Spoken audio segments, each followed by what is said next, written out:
Keep it going for 10, ladies and gentlemen. How are you guys tonight? Wow, you guys are great. You filled this. Okay, you didn't fill it up, but you came, you sat down. You guys are awesome. Thanks for coming out tonight. I love this job. They let you drink in the job here. That's kind of cool. Actually, I don't do it anymore. I actually got fired from my last real job for drinking on the job. Yeah, thanks for the sympathy. Kind of ticked me off. I always got those kids to school on time.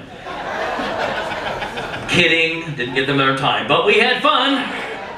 Actually, I'm a comedy ventriloquist. I've been doing that full time since 1985. I'm pretty excited tonight because I called home yesterday and got my messages and found out they called me to take part in my very first cable special. So that's coming up next month. I'm looking forward to that. So, thank you, appreciate that.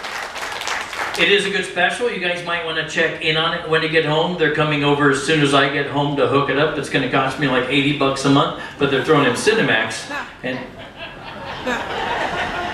yeah, don't look for me. All right, hey, before I go on, do we happen to have anybody from New York? Anybody here? One person? What part of New York are you from? Buffalo. So not the city, but New York. We had someone from Rochester earlier, so nice to have you here. Now, the reason I asked that, though, is I just sailed out of Manhattan last week. Has anybody here sailed out of Manhattan before? Yes. It's a lot of fun. If you ever get a chance to, Carnival has a lot of neat cruises out there, a lot of fun.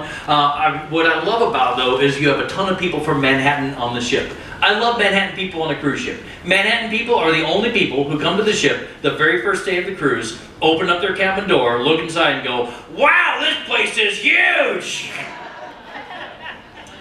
Now, do we have any AARP members in the audience? Any of those? Do we have any of those? God, it's a convention. Look at that. You're everywhere. Who's a member up here? Who wants to admit you're a member? Anybody up here? You're a member, man? What's your name? Becky? Where are you from? San Diego. San Diego. Nice to have you. Have you been a member long, Becky? Have they helped you any? Nothing. Not a bit. Now, the reason I asked Becky that is I've had lots of friends who've been members of the AARP, and the Alcoholics Anonymous Recovery Program has been doing wonders for them, Becky. I'd like to thank you for admitting you are a member, because admitting you have a problem is the first step towards recovery, Becky. So let's give Becky a big round of applause tonight. Oh, you guys are great. Now, I don't know, has anybody here been to Branson, Missouri? By round of applause, anyone? A couple people. I used to work on the showboat Branson Belle out there, and the reason I tell you this, a couple years ago, I was out there reading the news before the show, and we were near Kansas City. You guys may have read this because it made national news. A couple of years ago, a 70-year-old man walked into a bank in Kansas City, Missouri, handed the teller a note, and said, "I've got a gun, give me your money." She gave him the money, he walked back, sat down in the lobby, told the security guard he's the one they're looking for. The police came up and arrested the guy, and he told the police, no lie, I'm not making it up. He said, "I'd rather be in prison than live with my wife."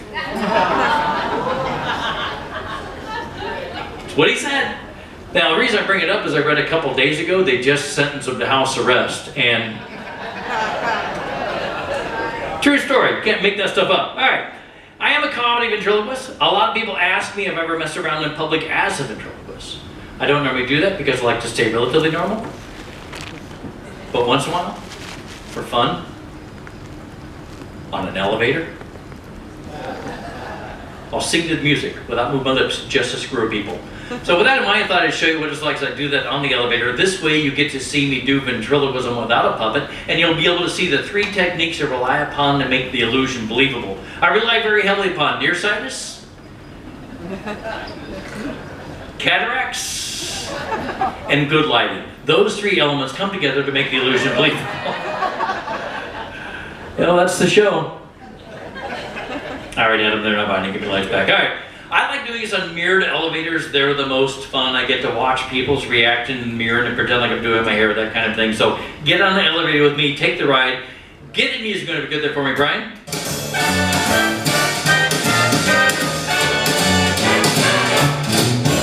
A lady doesn't leave her escort.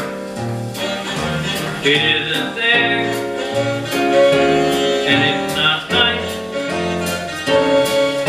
A lady doesn't wander all over the room and blow on some other guy's dice. So let's keep this party